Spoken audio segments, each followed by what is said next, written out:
በዛሬው ፕሮግራማችን በአማራ ክልል ሰሜን ጎጃም ዞን ታጣቂዎች 4 መምህራንን ገድለዋል ስለመባሉ በተደጋጋሚ ማስጠንቀቂያ ሰጥተዋቸዋል። በተደጋጋሚ ወስደው ማስረዋቸው ነበር። 9 የኤርትራ ምሁራን የመሰረቱት ቡድን ስለ ቀይ ባህር ምን አለ?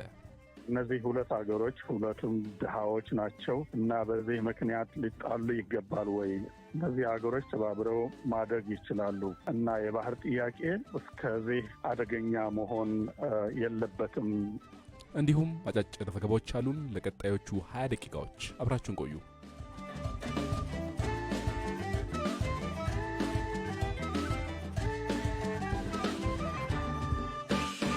በአማራ ክልል ሰሜን ጎጃም ዞን ሰሜን ሜንጫ ወረዳ ታጣቂዎች 4 መምህራንን መግደላቸውን የወረዳው አስተዳዳሪ ገለጹ። የሰሜን ሜንጫ አስተዳዳሪ ለቢቢሲ እንደተናገሩት ታጣቂዎቹ መምህራኑን ኢላማ ያደረጉት ለምን አስተማራችሁ በሚል ነው ብለዋል። በ11/07/2017 ዓመተ ምህረት ታጣቂ ኃይል ሰርጎ በመግባት መምህራን ላይና መንግስት ሰራተኛ ላይ ጉዳት አድርሷል። ምንም አይነት ከፖለቲካ ውግንና የሌላቸው ተማሪዎችን ከድንቁርና ነፃ ለማድረግ ትምህርት ቤት ገብተው በሚያስተምሩ መምህራንና የመንግስት አገልግሎት በሚሰጡ የመንግስት ሰራተኞች ከቤት እያወጡና መንገድ ላይ እያገኙ ነው። በተለይ የመምህራኑ ለምን ኢላማ ተደረጉ? ትምህርት አስተማራችሁ ተብለው ነው። ለምን የመንግስት መዋቅር ፋንክሽናል ሆነ ነው። አታስተምሩ የሚል ሌላ ታርጌት አታስተምሩ የሚል መመሪያ አስተላልፈው ነበር ታጣቂዎቹ። ምናልባት ትምህርት እንዳይጀመር የመንግስት ስራ እንዳይጀመር በተደጋጋሚ ማስጠንቀቂያ ሰጥተዋቸዋል። በተደጋጋሚ ወስደው ማስረዋቸው ነበር። ከዛ በኋላ እኛ የመንግስት ሰራተኞች ነን፣ ከፖለቲካ ጋር ምንም አይነት ውግንና የለንም፣ ስራ ስንሰራ ደግሞ መንግስት ደሞዝ ስለሚከፍልን ስራችን አክብረን መስራት መቻል አለብን፣ የተማረ ኃይል ማፍራት መቻል አለብን። እኛ በሆነ የታሪክ አጋጣሚ ነገ ህይወታችን ያልፋል፣ ነገር ግን አገርና ህዝብን የሚረከብ አካል ደግሞ የተማረ ኃይል ስለሆነ እነሱን ማውጣት መቻል አለብን የሚል አስተሳሰብ ስላላቸው ስራቸውን በተገቢ መንገድ እያከናወኑ ያሉ በድንገት ሰርገው በመግባት አሁን ያልኩትን ድርጊት ፈጽመዋል።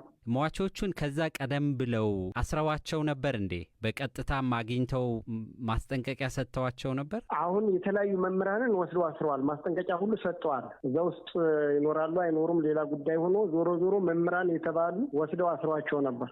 መምህራኑ ያስተምሩባቸው የነበሩ ትምህርት ቤቶች ዝርዝር አለዎት? ለምሳሌ ትምህርት ቤቱ ሰሜን ሜጫ ወረዳ መራዊ ከተማ አስተዳደር ደረጃ አድማሱ፣ የሰው ዘር ዳኛው እና አቶ ክንዴ የሚባሉ መራዊ ኮርኔል ታደሰ ትምህርት ቤት ሲያስተምሩ ነበር።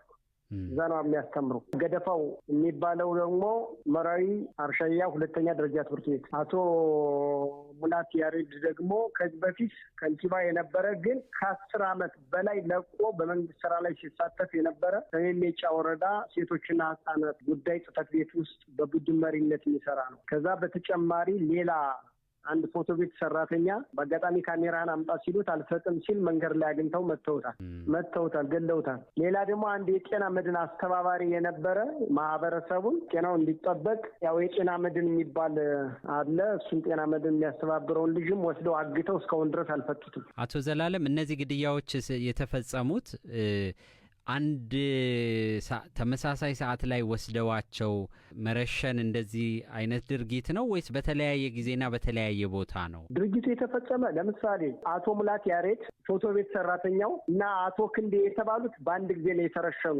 እዛው ላይ በየቤታቸው። ደረጃ አድማሱ፣ ገደፋው እና የሰው ዘር ዳኛው የሚባለው ደግሞ ወስደው ነው ከሆነ ቦታ የረሸኗቸው። ሐሙሲት የሚባል ቦታ። ድርድር ለማድረግ ይሞክሩ ነበረ እንዴ ወይስ ቀጥታ እርምጃ ነው? ከቤተሰብ ጋር ከመንግስት መዋቅር ጋር ለመደራደር ሞክረዋል? ጊዜ መቼ ተሰጡ? ጊዜም አልተሰጠም እኮ። ወስደው በቀጥታ ለምን አስተማራችሁ ብለው ነው በቀጥታ የገደሏቸው። ድርድር የተደረገ ምንም አይነት ነገር የለም። ግድያው አቶ ዘላለም ለምን አስተማራችሁ በሚል እንደሆነ እናንተ ያወቃችሁት እንዴት ነው? በተደጋጋሚ እኮ ታስረው ነበር እያልኩ ነው።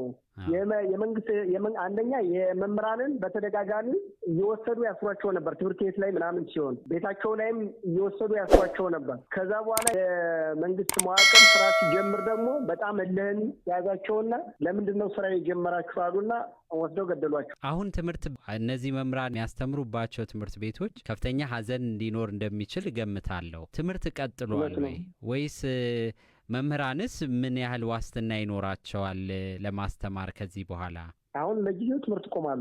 እኛ አካባቢ ማለት ነው። ነገ ከነገ በኋላ የማህበረሰብ መድረክ እንፈጥራለን፣ ግንዛቤ እንፈጥራለን። የመንግስት ሰራተኛውን በተመሳሳይ መድረክ እንፈጥራለን፣ መምህራንም በተመሳሳይ መድረክ እንፈጥራለን። እንግዲህ የጸጥታ ኃይላችን ልዩ ስምሪት ሰጠን። አንደኛ ትምህርትና ሌሎች የመንግስት ስራዎች ምንም አይነት ከፖለቲካ ጋር ንክኪ እንደሌላቸው ማስገንዘብ፣ መምህራን ራሱ እንዲያወግዝ፣ ተማሪዎችም መምህራንን አትግደሉብን የሚል የቅስቀሳ ሁኔታዎችን እንዲያደርጉ ምክክር መድረክ በመፍጠር ትምህርት እንዲቀጥል እናደርጋለን። የሟቾቹ ስም ዝርዝር ካሉት ቢገልጹልን መቶ አለቃ።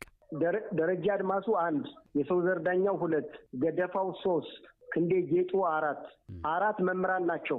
አቶ ሙላት ይራድ ደግሞ የሰሜን ሜጫ ወረዳ ሴቶችና ህጻናት ጽሕፈት ቤት ቡድን መሪ፣ የታገተ 1 የጤና መድን አስተባባሪ። ከዚህ ቀደም በመምህራን ላይ ተመሳሳይ ድርጊት ተፈጽሞ ያውቃል? በእነዚህ ታጣቂዎች እንደዚህ ማሰር፣ ማገት፣ ማንገላታት ካልሆነ በስተቀር በጭራሽ ሞት ቅጣት እስካሁን ድረስ አልተፈጸመም።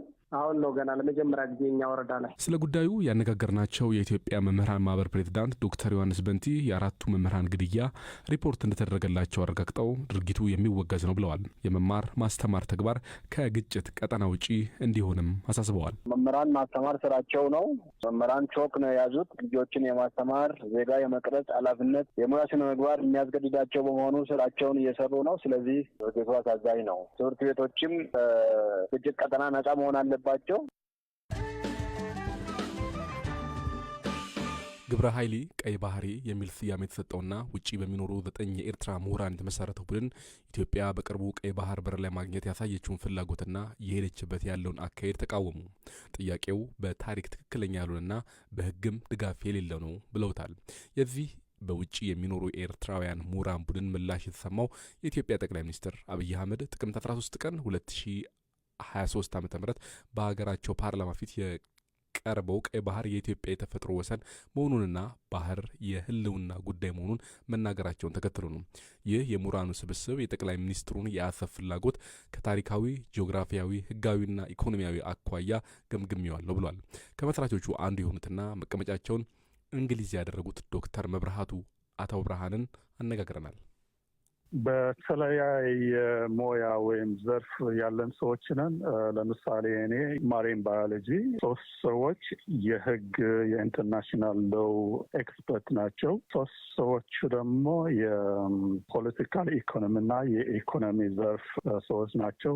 አንዳንዶቹ የዩኒቨርሲቲ ፕሮፌሰሮች ናቸው፣ ሪሰርቸርስ ናቸው። ኤርትራ እያሉም የመንግስት ሰራተኞች የነበሩ፣ ለምሳሌ ከኤርትራ ነጻነት በኋላ ስለ አጠቃቀም በኤርትራና በኢትዮጵያ በኩል በነበረው ድርድርም የተሳተፉ ሰዎች አሉ። ከዛ አልፎም ይሄ ጥያቄ እንደ ኤርትራውያን እንደ የአፍሪካ ቀንድ ነዋሪዎች የሰላም ሁኔታ ስለሚያሰጋቸው ሰዎች ሆነን ነው የቀረም ነው። ኢትዮጵያ የባህር በር ጥያቄ ምንድን ነው ብለን በነጻ አስተሳሰብ ነው የጀመርነው። በኢትዮጵያ በኩል በፕራይም ሚኒስትሩና በሌሎች ሰዎች የሚቀርቡት እነዚህ 5 ነጥቦች በታሪክ ምክንያት፣ በህግ ምክንያት፣ በጂኦግራፊ፣ ዲሞግራፊ እና ብሔራዊ ግንኙነት እንዲሁም በኢኮኖሚና በጸጥታ ወይ በአገራዊ ደህንነት የሚሉ ነጥቦችን ለማየት ፈልገን ነው የጀመርነው። ከጀመርን በኋላ ደግሞ ነገሩ እየተባባሰ አሁን አንተም እንደምታየው 2 ሀገሮች ወደ ጦርነት ይገባሉ አይገቡም የሚለው ስጋት ስለበረታ በቅርብ ጊዜ ደግሞ ዶክተር አብይ አህመድ በፓርላመንት ቀርበው ስለዚህ ነገር ተናግረዋል። አነጋገራቸው ትንሽ ለዘብ ያለ ይመስላል፣ ግን ሙሉ በሙሉ ደግሞ ነገሩን አላበረዱትም። ምክንያቱም ኢትዮጵያ ባህር ያስፈልጋታል፣ ግን በሰላማዊ መንገድ ብለዋል። ጨምረው ደግሞ 130 ሚሊዮን ህዝብ ይዘ ከባህር 30-40 ኪሎ ሜትር ርቀት የባህር ባለቤት መሆን ኢትዮጵያ ይገባታል ብለው ደግሞ ጨምረውበታልና ለዚህ ምላሽ ሳይሆን ጥያቄውን በደንብ ለማየት እና በዚህ ምክንያት ኢትዮጵያና ኤርትራ ወደ ጦርነት መግባት ያስፈልጋቸዋል ወይ የሚለውን ነገር ለማየት ብለን ነው የተቋቋም ነው። የውይይት መድረክ ለመፍጠር ነው ያሰባችሁት። ያወጣችሁት መግለጫስ ለማን ነው ለማድረስ ያሰባችሁት? ወደ ጠቅላይ ሚኒስትሩ ልካችኋል ወደ ዓለም አቀፍ ዲፕሎማቶችና ማህበራት ልካችኋል? ምንድን ያረጋችሁት እንቅስቃሴ? አሁን ለመጀመሪያ ጊዜ ጥናቱ ፐብሊሽድ እንዲሆን ነው። ከዛ በፕሬስ ኮንፈረንስ መንገድ አውጥተነዋል። ከአሁን ወዲህ ደግሞ እንዳልከው ወደ ተለያዩ ዲፕሎማቶች ለኢትዮጵያ መንግስትም ይላካል። ዋናው መልእክት ግን ለኢትዮጵያና ለኤርትራ ፖለቲከኞችና ህዝብ ነው። ምክንያቱም እነዚህ ሁለት ሀገሮች ሁለቱም ድሃዎች ናቸው እና በዚህ ምክንያት ሊጣሉ ይገባል ወይ? እነዚህ ሀገሮች ተባብረው ማደግ ይችላሉ እና የባህር ጥያቄ እስከዚህ አደገኛ መሆን የለበትም በሚል ነው። ምክንያቱም ከጠቅላይ ሚኒስትር አብይ በፊትም ይሄ ጥያቄ ሲነሳ ነበር እና ወደ ህዝብ ስሜት ገብቶ ወደ ጦርነት ሊያመራ ችለዋል። ምክንያቱም ጦርነት ሲጀመር መጀመሪያ በአስተሳሰብ በስነ ልቦና ምናምን ነው የሚጀምረው። ከዛ ምንድን ነው ግን ለማሳካት የፈለጋችሁት? ወይስ ጉዳዩን እንዲሁ በሚዲያ ለማንሸራሸር ያህል ነው?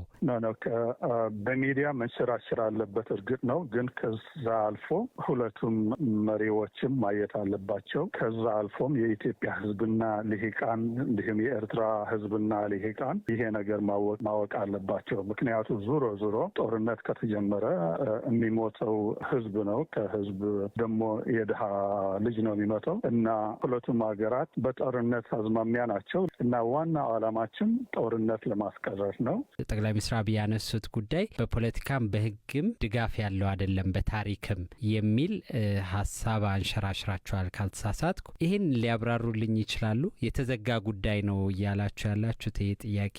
ዋናው ነገር እንዳልኩት በኃይል በጦርነት የሚፈታ ነገር አይደለም። የኢትዮጵያ የባህር በር ጥያቄ ካለ በኢንተርናሽናል ህግ የሚቻል አይደለም። ኢትዮጵያ የባህር የመጠቀም መብት አላት። ግን መብቱ ከባህር ጠረፍ ያላቸው ሀገሮች በስምምነት የሚሆን ነው እና ኢትዮጵያና ኤርትራ፣ ኢትዮጵያና ጅቡቲ፣ ኢትዮጵያና ሶማሊያ፣ ኢትዮጵያና ሱዳን ከዛ አልፎም ከኬንያ ሊሆን ይችላል ቁጭ ብለው አብረው ከተስማሙ የማይሆን ነገር የለም። በዓለም ውስጥ ብዙ ምሳሌዎች አሉ እና ዋናው ነገር ሁለቱም ሀገሮች አብረው መነጋገር አለባቸው ነው። በኃይል ወይ ደግሞ ኢንተርናሽናል ህግና ታሪክ ሁሉም እነዚህ አርጊመንቶች ወይ ደግሞ ጥያቄዎች የሚታሰሩት በህግ ነው። በኢንተርናሽናል ህግ ኤርትራ ሉዓላዊት ሀገር ናት። በኢንተርናሽናል ህግ አክሰስ ኦፍ ዘ ሲ የባህር ህግ አንቀጽ 124 እና 125 የባህር በር የሌላቸው ሀገራት የባህር በር መጠቀም መብት አላቸው ይላል። ግን መብቱ ከባህር በር ዋና የሆኑት ሀገራት በመደራደር ቁጭ ብሎ በዲፕሎማሲያዊ መንገድ በስምምነት አብሮ በማደግ ነው እንጂ ህጉ ባህር ቤት የሌላት ሀገር 130 ሚሊዮን ህዝብ ስላላት ወይ ደግሞ ከባህሩ 30፣ 40፣ 50 ኪሎ ሜትር ስለራቀች በኢንተርናሽናል ህግ መብት አይሰጥም። መብቱ ሁለቱም ሀገሮች ተደራድረው አብረው በመወያየት ብቻ ነው የሚቻለው ነው የሚለው።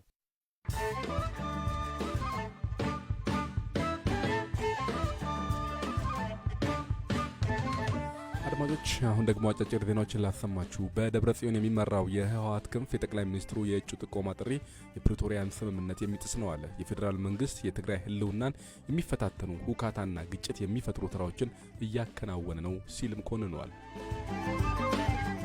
የደቡብ ሱዳን ምክትል ፕሬዝዳንት ሪክ ማቻር በቁም እስር ላይ መሆናቸውን ፓርቲያቸው አስታወቀ።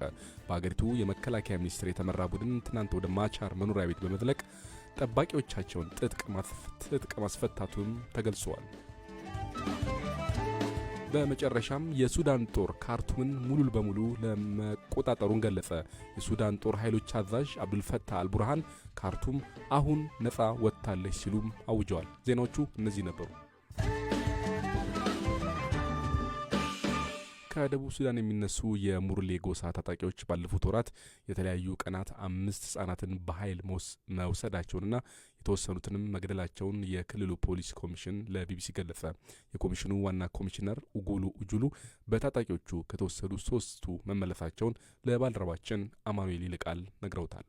ልጆቹ ከቤተሰቦች ጋር ይሄዱ ነበር። የስላታ ልጆች ናቸው። ስላታ ማለት በቦታው የሚዞሩ ማህበረሰብ ናቸው። ከፍቶ ይዞ የሳካ አካባቢ ይዞራሉ። ሁሉም ቦታ ጋምቤላ ክልላውን የሌለበት ቦታ የለም። ጫካ ይዞራሉ። ከብቶች ይዛቸው ከልጆቻቸው ከቤተሰቦቹ የዞሩ ይገኛሉ። አጋጣሚ ሆነው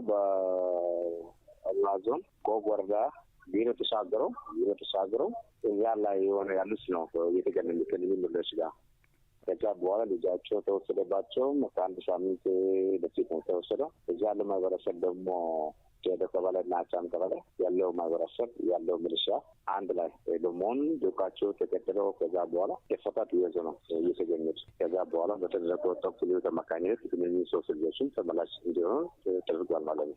የሙርሌ ታጣቂዎቹ ኢትዮጵያ ክልል ውስጥ ነበሩ፣ ተሻግረው አልሄዱም። ደንበራ ቋርጠው ነው የገቡት። እነዚህ ልጆች ብቻ አይደለም፣ ከዚህ ቀደም ወደ 12 ልጆች ይዞ ወሰደ ነበረ። ከዛ በኋላ የተወሰደ በአካባቢ ሚሊሻና በመደበኛ ፖሊስ አማካኝነት የተመለሱ ልጆች አሉ። ሌሎችም ታፍነው የተወሰዱት አሉ። እስካሁን ወደ 4 የሚሆኑ ልጆችም ታፍነው ተወስዷል። ተብሎች ነበሩ። ከ12ቱም የተወሰነ ገሉታል፣ የተወሰነ ተመላስተዋል። 4 የሚሆኑም ከ12ቱም የተወሰነ ይዞታል። ከአሁን ልጆች ውጭ ማለት ነው። ከአሁን ልጆች አሁን የተሞሉ ልጆች 7 ይሆናል ማለት ነው። ከዚህ ቀደም 4 ከአሁኑ የፍላታ ልጆች ጋር ሲደመር 7 ነው የሚሆነው። አሁን ይሄ ባለፈው ሳምንት አሁን የተመለሱትን ልጆች ሲወስዱ 3ቱን ብቻ ነበር የወሰዱት ወይም ሌሎችስ ልጆች ጨምረው ወስደው ነበር? ባለፈው ሳምንት የተወሰዱት 3 ልጆች ብቻ ነበሩ የተወሰዱት። እዚህ ቀደም የተወሰዱ አሉ። ቅድም እንዳልከው 12ቱም የተወሰዱ አሉ። እንደው 12ቱ መቼ ነበር የተወሰዱት? ባለፈው ወራት ነበር። ብዙ አማን ምልከታታት ከሄዳር ወር ጀምሮ እስከ ታህሳስ 30 ባለው ጊዜ ተወሰዱ። ከዚህ ቀደምም በብዛት ተወስደው ህጻናትም እንደነበረ ይታወቃል በሙርሌ ጎጥ ታጣቂዎችና እንደው እነዚህን ህጻናት የሚወስዷቸው በምን ምክንያት ነው? ምን ለማድረግ ነው? የተለመደ ነው። በየዓመቱ ጋምቤላ ክልል የሚያጋጥመው ችግር ነው። ምክንያቱም ጋምቤላ ክልል ደንበር ላይ ናለው። የደቡብ ሱዳን ብሔረሰብ ሙርሌ ጎሳ ደንበር አቋርጦ ነው የሚገቡት። ከዛ በኋላ ልጆች አፈነው ይወስዳሉ። ለምሳሌ ጋምቤላ ክልል በተለያዩ ቦታዎች ይወስናል። አሁን እኚህ ቦታዎች አካባቢ በደቡብ ሱዳን የሚቀርቡ ቦታዎች ናቸው። አዋሳኝ ቦታዎች ናቸው። ጋምቤላ ክልል ለምሳሌ ብሩብዬ አካባቢ ደንበሩ ክፍት ነው። ፈጋካ አካባቢ ደግሞ ስንመለከት ደንበር አካባቢ ክፍት ነው። በራቴ በተመሳሳይ ደንበር ክፍት ነው። ስለዚህ በእነዚህ ቦታዎች በሙሉ ይሄ ደቡብ ሱዳን ዜጋ የሚባለው ሙርሌ ደንበር አቋርጦ በቀላሉ ይገባል። የሚገቡበት ሰዓት አንደኛ ልጆች አፍነው ይወስዳሉ። ሁለተኛ ደግሞ አርሶ አደሩም ሰላማዊ የሆነ ሰዎች ይገሉታል። እነዚህ አይነት ችግሮችም ከፍተው ይወስዳሉ። ልጆቹን ወስደው ምንድን ነው የሚያደርጓቸው? አንደኛ ወደየ ቦታቸው ወደ ክልላቸው ይወስዱታል። እዛ ከወሰዱ በኋላ የራሳቸው ልጆች ያደርጋሉ ወይ ከዛ ያለው ማህበረሰብ ይሸጣል የሚል ነገር ነው ወርደ የሚያሳየው። ግን በቅርብ ጊዜ ጎጎረ ላይ ከተማ ላይ ከቶ 2 ቀን በፊት አንድ ልጅ ታፍኖ ተወሰደበት ሁኔታ ነው። ስለዚህ አሁን በእነሱ ስር የሚገኙት በአጠቃላይ 5 ሆኑ ማለት ነው ህጻናት። ከትላንት የተወሰደው ልጅ 5 ይሆናል ማለት ነው። 5ቱ በአጠቃላይ እንደው የተወሰዱትን ልጆች የት እንዳሉ ይታወቃል? እነሱንስ ለማስመለስ እየተደረገ ያለ ጥረት አለ?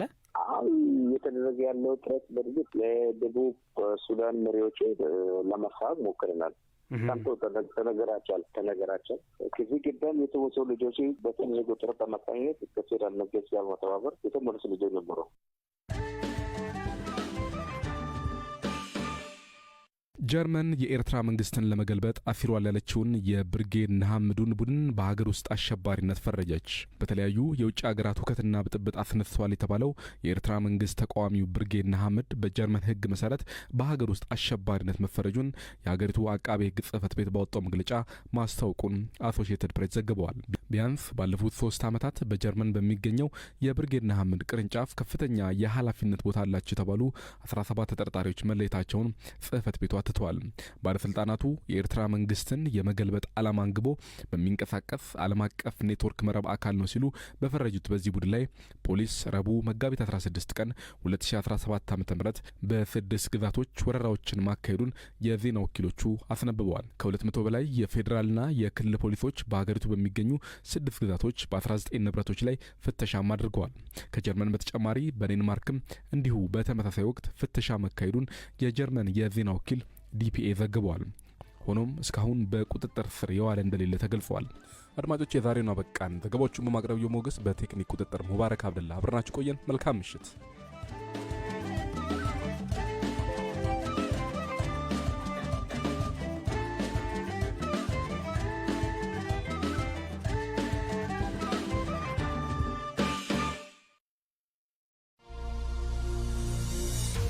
ቢቢሲ ትግርኛ